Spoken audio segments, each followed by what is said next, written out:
আপনারা উপদেষ্টা পরিষদ রাষ্ট্র পরিচালনা করতে পারবেন না আমাদের সহযোগিতা ছাড়া। আমার এই বক্তব্যের 24 ঘন্টার মধ্যে যদি আপনারা কোনো ব্যবস্থা গ্রহণ না করেন, আমরা আপনাদের বিরুদ্ধে ব্যবস্থা গ্রহণ করতে বাধ্য হব।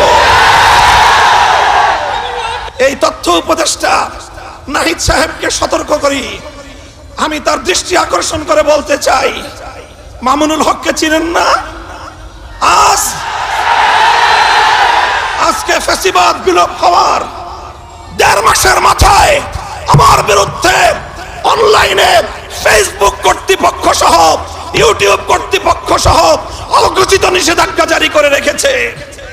আমার নিউজ কভার করে এই পর্যন্ত বাংলাদেশে প্রায় শতাধিক জাতীয় নিউজ পোর্টাল তারা রেস্ট্রিকশনের শিকার হয়েছে। আপনারা ওখানে বিলাসিতা করেন।